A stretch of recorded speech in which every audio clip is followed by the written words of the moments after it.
یہ 8 الیکشنز ہوں گے وفاق کے، اور اس کے علاوہ جو پنجاب میں ہیں وہ الیکشن سارے کے سارے وہ بھی ہوں گے، اور کراچی ڈویژن کے تمام جو الیکشنز ہیں وہ بھی ہوں گے، اور بلدیاتی الیکشنز وہ بھی سارے کے سارے مقررہ وقت پر ہوں گے۔ اس کے پیچھے جو اصل وجہ ہے وہ یہ ہے کہ ایک تو آپ جانتے ہیں کہ اے این پی نے بھی ایک ڈرامہ کیا ہوا تھا، ایک پٹیشن فائل کی تھی، اور وہ پھر حامد میر جیسے لوگ بھی وہ پٹیشن جو ٹویٹ کیے جا رہے تھے ایمل ولی خان کی طرف سے، تو ان کو وہ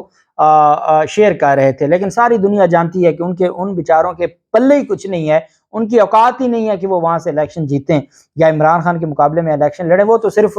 چاہ رہے تھے کہ کسی طریقے سے، اب الیکشن کمیشن کو بھی یہ بات پتہ تھی کہ بجائے اس کے کہ یہ معاملہ اسلام آباد ہائی کورٹ میں جائے اور اسلام آباد ہائی کورٹ یہ نوٹیفیکیشن معطل کر دے اور پھر ان کو الیکشن کروانا پڑے، چونکہ یہ آئین کی ذمہ داری ہے، کوئی قوم پر احسان تو تھا نہیں۔ جب آئین پاکستان کہتا ہے کہ آپ نے 60 دن کے اندر الیکشن کروانا ہے، تو ان کے پاس کوئی ایسی ریزن نہیں تھی کہ جس کی بنیاد پر یہ پوسٹ پون کیا جاتا۔ اب وہ پوسٹ پون نہیں ہوا، اور وہ پوسٹ پون اس وجہ سے نہیں ہوا کہ انہوں نے عمران خان کے گرد ایک اور چال چلی ہے، اور عمران خان کی گرفتاری کا جو معاملہ ہے، اور 3 جگہوں پر کراچی میں ایف آئی اے کراچی، ایف آئی اے لاہور اور ایف آئی اے اسلام آباد 3 مقدمات درج کر دیے انہوں نے عمران خان کے خلاف، جو مبینہ طور پر فارن فنڈنگ کا جو ان کے خلاف ایلیگیشنز ہیں عمران خان کے خلاف وہ۔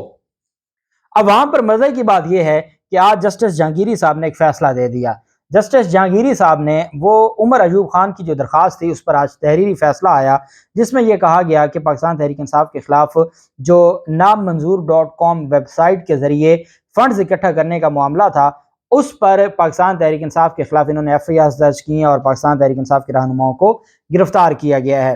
اور باقی جو فورن فنڈنگ کے معاملات تھے اور جو ایف آئی اے کی جو ریسٹرکشن تھی، اس کے اوپر بھی اسلام آباد ہائی کورٹ میں معاملہ چل رہا تھا۔ وہاں یہ ہوا کہ اس دن تو عدالت نے کہہ دیا کہ جی ہم کارروائی سے نہیں روکیں گے، اور قانونی کارروائی جاری رکھنے کا حکم دیا تھا۔ آج جب تحریری فیصلہ آیا تو تحریری فیصلے میں تعدیبی کارروائی سے روک دیا ہے، ایف آئی اے کو پاکستان تحریک انصاف کے رہنماؤں کے خلاف تعدیبی کارروائی سے روک دیا ہے، اور ساتھ یہ کہا ہے کہ آپ اپنی جو انویسٹیگیشن یا انکوائری ہے وہ 19 اکتوبر تک جاری رکھیں۔ 19 اکتوبر کو ہم فری کین کو سنیں گے اور پھر فیصلہ کریں گے کہ آیا اس کو انکوائری کو روکنا ہے یا نہیں روکنا، لیکن تعدیبی کارروائیوں سے روک دیا ایف آئی اے نے پاکستان تحریک انصاف عمر ایوب اور باقی جو ان کی طرف سے یہ کہا گیا تھا کہ سینیٹر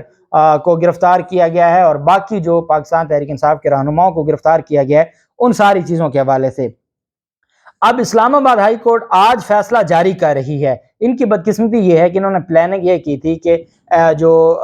ایف آئی اے ہے وہ عمران خان کے خلاف اور باقی جو رہنما ہیں ان کے خلاف کارروائی کرے گی، لیکن اتنے میں ایک تحریری فیصلہ آ گیا اسلام آباد ہائی کورٹ کا، جس میں ایف آئی اے کو تعدیبی کارروائیوں سے پی ٹی اے کے خلاف روک دیا 19 اکتوبر تک۔ کہا کہ آپ انکوائری جاری رکھیں، وہ جو بات تھی نا کہ آپ اپنی قانونی کارروائی جاری رکھیں، اس کی وضاحت دے دی کہ آپ اپنی جو انکوائری ہے وہ جاری رکھیں، لیکن تعدیبی کارروائی کیا ہوتی ہے، گرفتاری اور باقی چیزیں یہ نہ کی جائیں۔ اور بطور ایڈیشنل سیکرٹری جنرل انہوں نے درخواست دی تھی، اور پاکستان تحریک انصاف کی حد تک بطور جماعت انہوں نے یہ درخواست دائر کی تھی۔ اب اس پر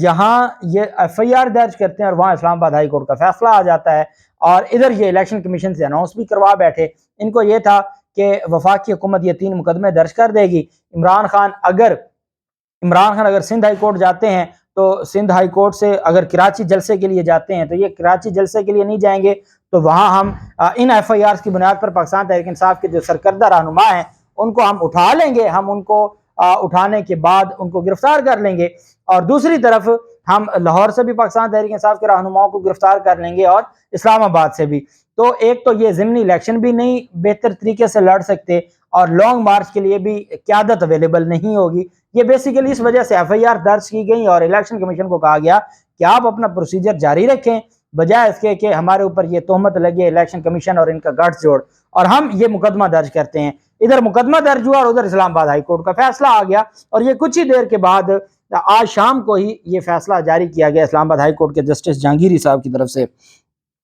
اب یہ جو ایف آئی آر درج کی گئی ہے عمران خان کے خلاف اور باقی جو رہنما ہیں، یہ 11 رہنما ہیں جن کے خلاف فارن فنڈنگ کیس کا یہ مقدمہ درج کیا گیا ہے۔ الیکشن کمیشن نے کہا کہ وہ فارن فنڈنگ ثابت نہیں ہوئی اور ممنوع فنڈنگ ہوئی ہے، لیکن یہ فارن فنڈنگ کا مقدمہ درج کیا۔ اس میں کہا کہ جی